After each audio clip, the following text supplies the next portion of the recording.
He's a visionary. He is a consultant in change, in innovation, in disruptive market strategies. He works with companies all over the world.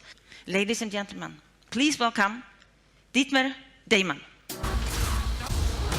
What happens now determines what happens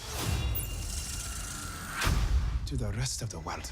What happens now determines what happens to the rest of the world, and you might either live or you might die. And I know that you want to avoid death in your business, in your career, and everything you do, and that's why the most fundamental question, the most Shakespearean question you have to ask yourself is to transform or not to transform. And to transform or not to transform, is that even a question? I don't think so. Transformation is within us. We, the species of Homo sapiens, 100,000 years ago, said the most influential sentence of everything, the sentence that defines us as a species and the sentence that defines innovation.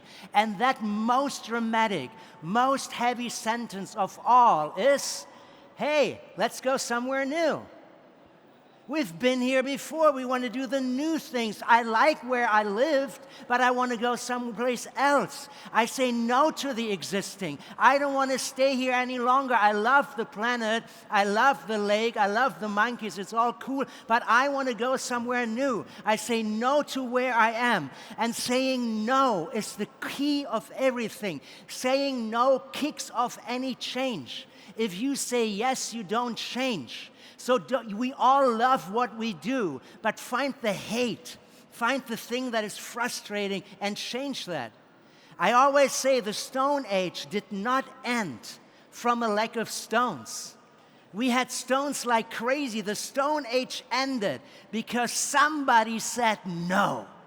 I say no to the stone. One more stone and I will kill you with my bronze axe. That's what happened. And then the bronze axe was the new technology. And the new technology attacks the existing technology. It's an attack of the existing technology. Streaming attacks broadcasting. That is simply what happens. But it keeps the basic need. The need to be entertained. If you're Pro 7 media stays the same, right? It keeps the basic need, but it improves the customer experience. In the case of the Axt, it's basically lasts longer. And in the case of streaming, it basically streams better. That's what happens, right? And the interesting thing about development and radical innovation and even disruption is that the customer sees no change. The customer says, well, it's the exact same thing as broadcasting, only now I can watch it whenever I want it, right? To the customer, it's continuity. The customers see the same thing, only better, only faster, only easier, only more individualized, only more whatever, right? Only you, everybody here in the audience, you need to change what you offer. You need all of a sudden to do all the new things you heard about this morning. You see the work. You see the work because the customer just sits at home and you do the walk. You have to go to your offices and say, you know what, we now need basically artificial intelligence. We now need voice. We now need streaming. We now need the blockchain and all those things you here experience today. You need to do it and you have to do the walk. When the people decided to leave, nobody walked for them. They had to walk themselves, and that is where they did. What they did, right? So again, they started it, let's go somewhere new. And that was 100,000 years ago. We all came from Botswana, and then we started to walk, and we could never leave Africa. All the bones of Homo sapiens that you find that are over 100,000 years old are in Africa. They couldn't leave the continent, right? And then 30,000 years, nothing happened. And then 70,000 years ago, they said, again, let's go somewhere new. And this time, they reached Asia. And after they reached Asia, they reached Europe. And what had changed? How come all of a sudden we could conquer the entire globe and before we couldn't? The thing that changed is that we had learned a new magic trick. And the magic trick that we had learned was amazing. And you might say, no, no, no, there is no magic trick. Look at our species. Our name is Homo sapiens, the smart ones. It must be the brain. We are smarter than all the other idiots around, and that's why we got smarter, and that's why, because we were smarter, we could leave Africa, right? And our brain is awesome. This is the actual head of some Homo sapiens. And if you measure the brain content, you will see it's 1,450 cubic centimeters. But the only problem is there was a species in Europe, near Düsseldorf, called the Neanderthals, and they were there, and their brain had 1,600 cubic centimeters. They were smarter than us, right? That's totally amazing. So you look at me and say, they were smarter than us. I know what the difference was. It was muscle. We were stronger, right? And then you look at us and look at our muscle, and then you look at the Neanderthals, and then you will see the Neanderthals were shorter, but much more heavy built and much stronger. They were stronger than us. So the question that we have to ask ourselves, right? If it wasn't muscle, what is it then? What was the trick? Why did we conquer the world? Why did we go to the Neanderthals and said, boom, take my genes now? How could we do that? And our trick is simple. We had bigger teams. If they were anything like modern primates, they had 45 in the group, and we had 150. We had 150. We had 3 times more power, 3 times more knowledge, 3 times more BAM. We could basically win because we collaborated really good, right? And the success is in collaboration. That is what it basically is. We collaborate together. Collaboration is what we do. We work together. You don't work alone, right? We play together. All those machines, we play together, right? We basically are here together. You all come here in order to collaborate and meet others like you, and then even meet others that are unlike you. And the fun ones are the ones that are unlike you, because that broadens your gene pool and your brain pool, and it's funner, right? We dance together and we change the world together. And then you might say, yeah, but look, other species collaborate, right? A pack of wolves, a group of fish, they might collaborate, but it's always in a very fixed, predefined group. Our species is different because we can work in non-fixed packs. Look at this, there's going to be an accident, boom, the accident's happened, one person is under the car, right? And then we basically say, oh my God, something happened. And then as a species, we start to collaborate with foreign humans, right? There's more and more people coming, and they say, oh my God, what is happening there? And all those people that are rushing to the point understand the bigger picture. There must have been an accident, there must have been something wrong, we need to help, right? And then they all think socially. They think socially, and then they act together, and then they lift the car and save the world, and we achieve our goals together. That is what we do. The magic trick that we have is that we can collaborate with foreign humans, with humans outside of our pack, outside of our companies, outside of our expertise. We can collaborate with foreign humans, with foreign animals, with foreign machines, with foreign technology, with foreign everything. If you look at us and what we do, right, collaboration with foreign humans helps us score the goals. Collaboration with foreign animals helps us win battles. Collaboration with foreign activists helps us save the planet. And collaboration with foreign machines helps us conquer the world. Collaboration is awesome. But it is only awesome if we all play fair. If there's only one in the group that doesn't play fair, the whole mission will fail. Because first she shoots, then you shoot, then they shoot, then they shoot, then bam, everything is kaput. And that's no good, right? If one bad partner can kill all the collaboration. So the 7-1 media advice of the day is A, collaborate, but B, choose your partners wisely. Some of you might be old enough to remember this movie. It was on Sat.1 and ProSieben, I assume. That's Mrs. Robinson, and Benjamin says it was great, but I don't feel so good. And then she says, what should a good relationship be like, Benjamin? And Benjamin says, I'm looking for 4 main qualities in a partner. Number 1 is honesty.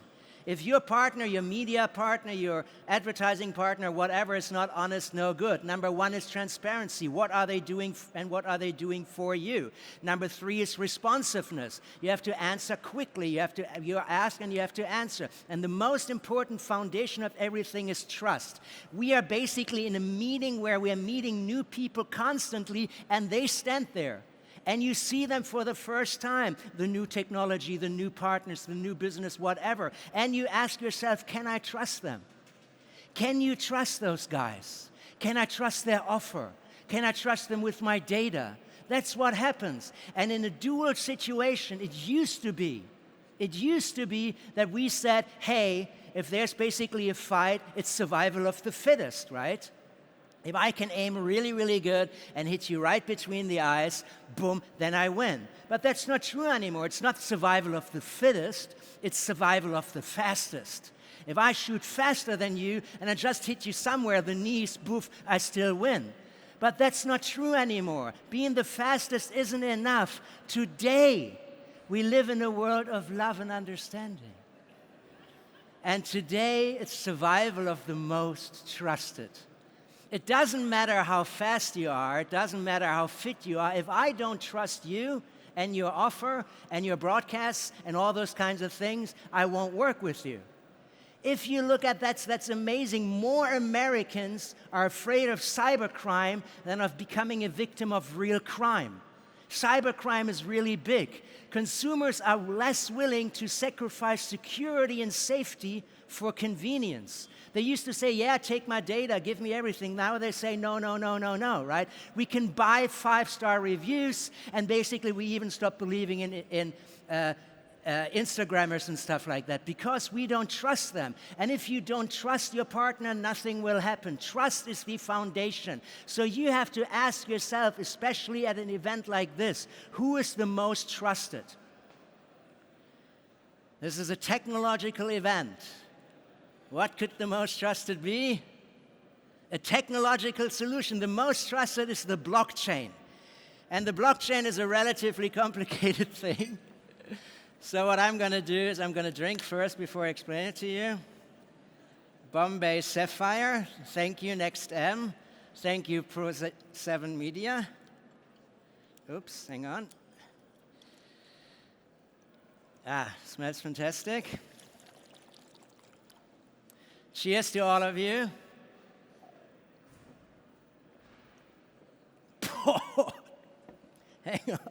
Hang on. Okay.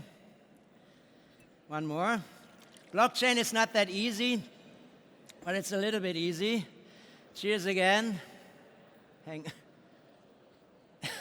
need to hold steady. Cheers again, everybody. All right, blockchain, let's go. Oh, one more.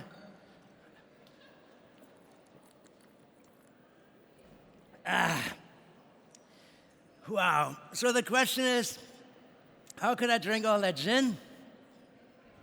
And the answer is very easy. It wasn't gin, it was water, because it was basically fake. So what the blockchain can do is the blockchain can prove product identity. That's the first thing the blockchain does, right? A block is a piece of information, and a chain is basically over time. So it starts with the distillery. You say this gin in that bottle was not made just refilled with water. It was actually made in the distillery, right? And now that specific gin is at the port, and now it arrived in Düsseldorf, and now it's in the store. And if you were to open the bottle, you basically crack the code, and if the code is cracked, you know somebody tampered with it, and you will never be able to proof that it is not fake, because the minute it's tempered, it is tempered forever. The minute it's like a chain that is broken forever. So only if all the numbers in the chain align, you know, this old number here with the new number there, and that new number there with the new number there, all if those things align, and if the chain is never broken, it's true. The product is tracked all the way. And this might not be important for a bottle of gin, but if you have a bottle of $8,000 whiskey, it might be very important. Because if I can fake the bottle for $2,000, I still make $6,000 profit. There's a lot of people, Düsseldorf is a fashion company, a fashion city. A lot of people produce their fashion, say, in India. So you say you are Tommy Hilfiger, and you say, here's the cut, here's the material, produced 5,000 jackets. How many jackets do they produce? 10,000. 5,000 for you, 5,000 factory sale, kaboom. So basically, if the clothing is on the blockchain, you see this is number 1 of 5,000, number 2 of 5,000, and so on. And we are doing that. We have a startup with that. It's called Collect ID, and it started tracking shoes that cost over $1,500. And if you look at Nike shoes that go up to $28,000 for a sneaker, it is very tempting to fake those shoes. But if the shoe is registered on the blockchain, it's awesome. And that's not everything. Because basically, if you're in marketing, you know that brands are stories. You know that brands are stories, and you know that products are stories. And if you love film, you know this scene. Where is it?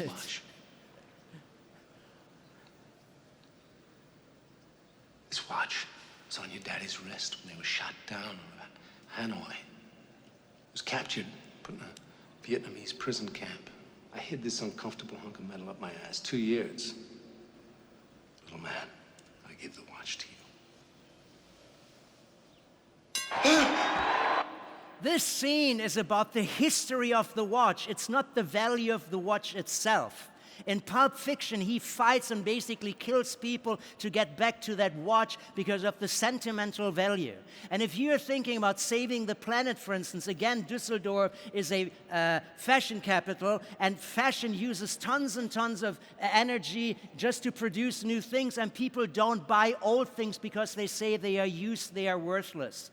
But if you were to put the blockchain, and you basically say, these 5,000 shirts were worn by Miley Cyrus or Justin Bieber or Brad Pitt or whoever, that value will never go away. So you basically upgrade your product and it will stay with you forever. The trustworthy stories are told on the blockchain. Branding is about stories. The best stories are told on the blockchain. But there's even more. You might know Bitcoin and those kind of things. So that is basically why the blockchain has tokens. There will be the most amazing speaker later this afternoon talking about tokens. Sherman, she's fantastic. Just a quick wrap up, what is a token? If you've ever been to a casino and played the jeton as a token, it's a symbol of value. In this particular case, it says this is $50, and you can go and take the jeton and change it for $50, right? It's a symbol of value. If you flew here, I'm from Vienna, I flew here, that is basically my ticket, and that's a symbol of value. If you go to the movies, the movie ticket is a symbol of value. It gives you access to the movie. Even it's not a movie, it's a boxing fight in Las Vegas, that ticket can be worth $10,000. And there's a high risk that people forge that.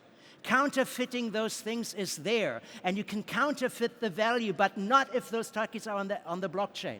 The blockchain grants you unforgeable access, like going to the movies, going to a concert, going to certain things, and assets, like having a value.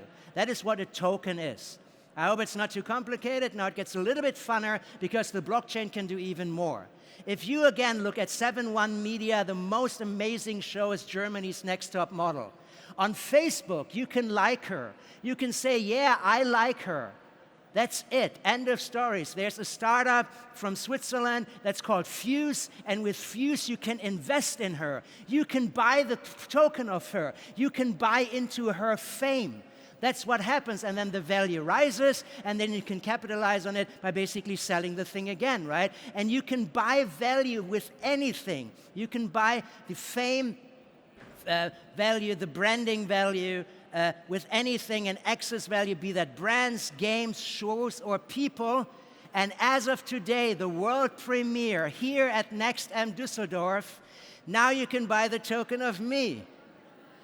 So get out your mobile phones, scan the code that will direct you to the LinkedIn site where you can basically buy into my emotional value. You can buy into my fame. You can say, yeah, Dietmar will be more famous. I buy the token now. And if it works, it's fantastic. And since it is also an access token, you exclusively get access to 8 exclusive podcasts. And how is the app that will officially launch in 2020 going to look like? I give you a sneak preview. Here it is. This is basically Fuse.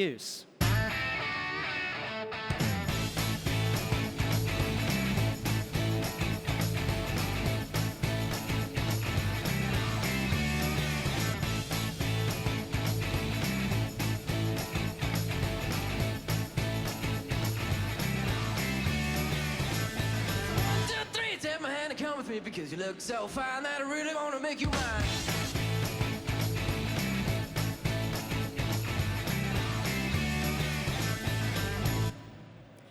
And that is a totally new way to engage with your customers and even rank your customers, because you know those are the people that like me, but those are the people that are ready to invest $10 in me. That's a huge difference, right? That is the future. So the blockchain is a customer relationship tool. It is not just a technological tool. And your mission is to basically create a brand value by doing what you're doing, guaranteeing the brand value. This is really true. This is the original thing. Sharing it, ranking it, and even have people participate in the fame of others. So 25 years ago, you might have asked yourself, do I need a website? Some people are old enough to remember, does BMW, McDonald's, do they need a website? And the answer is yes, but back then they said no. And 25 seconds ago, you might have asked yourself, do I need to be on the blockchain? And again, the answer is yes, you have to do it. The coaching tip is that you have to face your opponent. If you're afraid of the technology, you cannot run away from it. You have to improve your technology, you need to change what you do. And if you change the technology and change what you do, then the technology will also change you.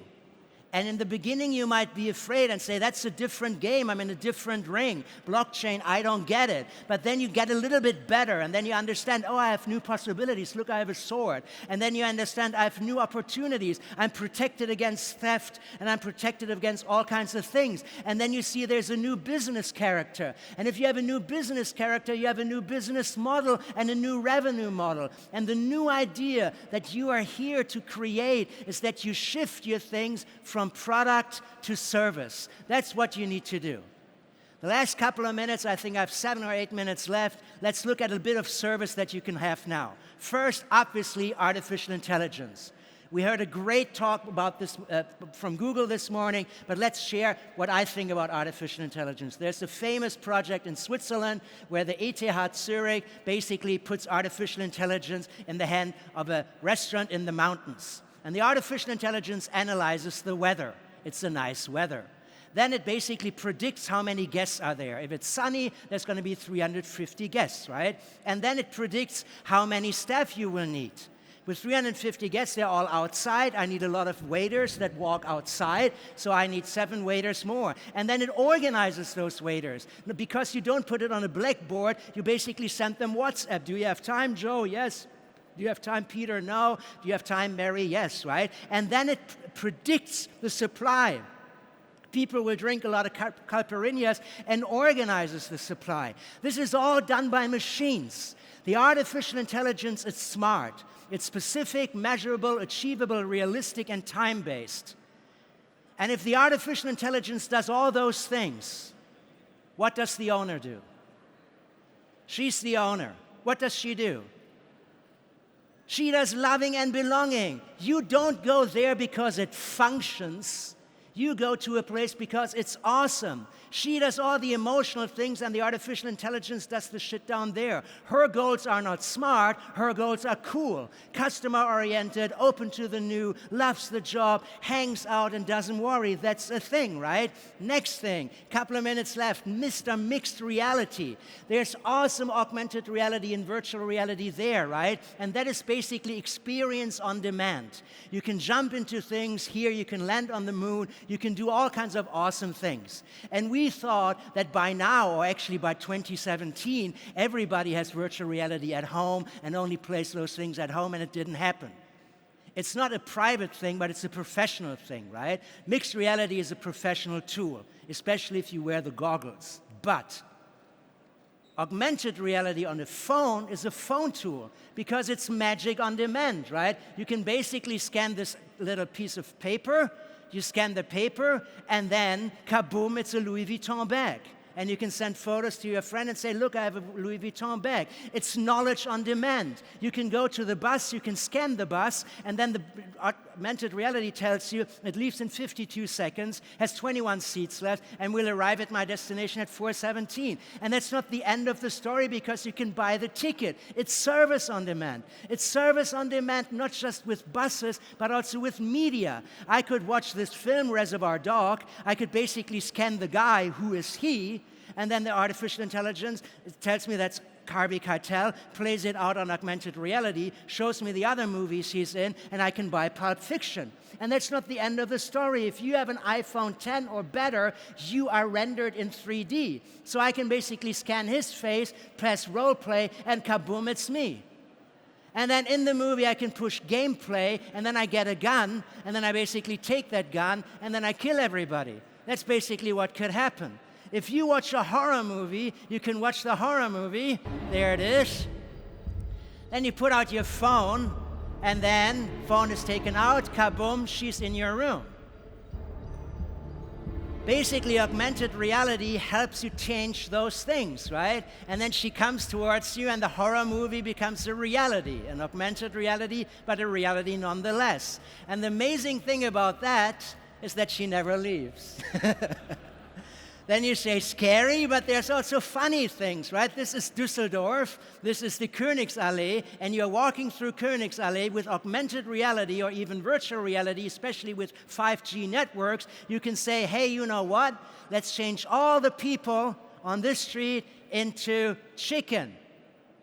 And then they're chicken, and then they say, you know what, let's change all the roads into rivers. And then there are rivers. And then you say, the buildings look shitty, let's make them all psychedelic.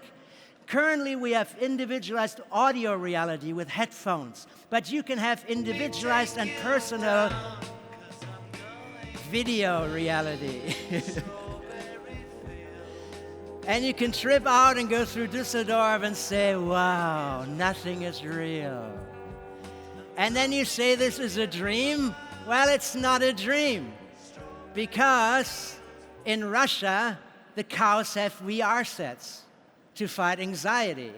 The cows are in the stable, and you put VR sets on their face so that they think they are in a meadow and they're going to strawberry fields and they feel awesome, right?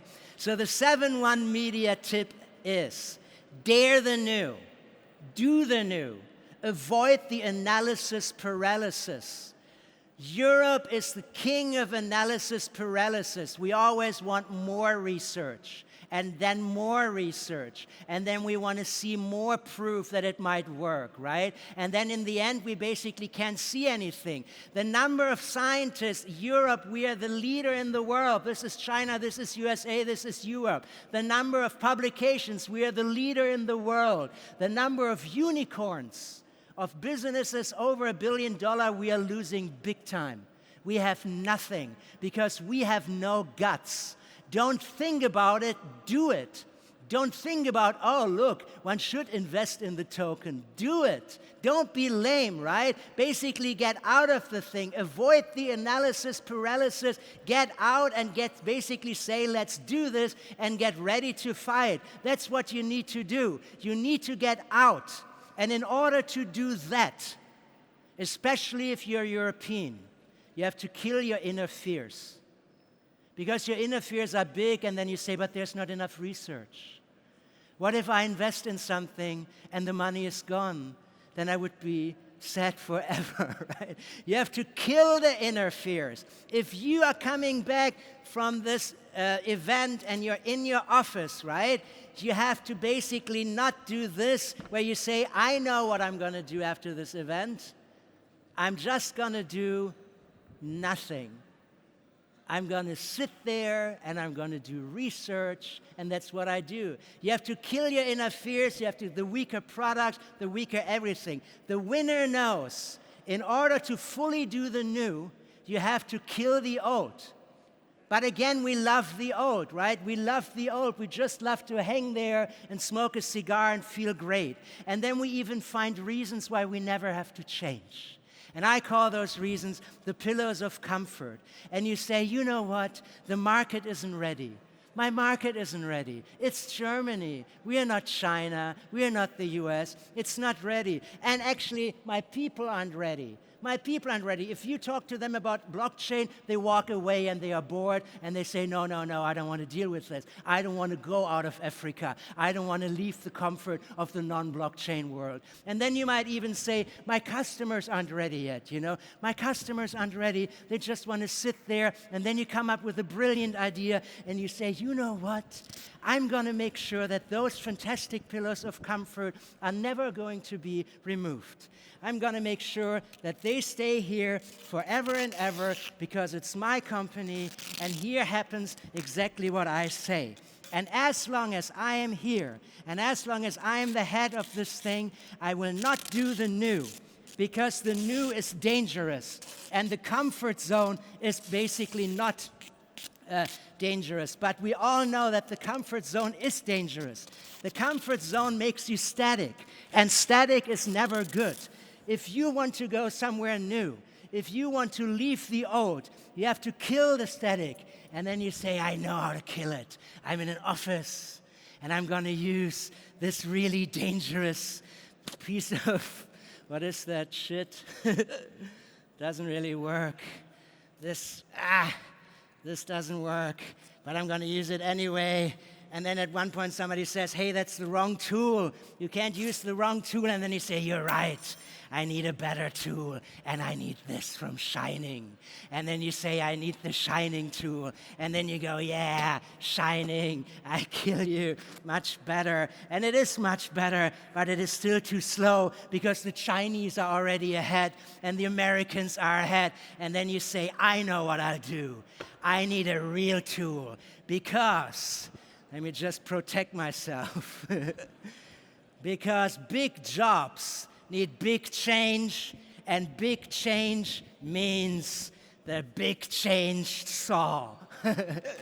And then you say, this is what I do. I'm going to kill the motherfucker. And that's what you do. And you say, you know what? I don't both data rules.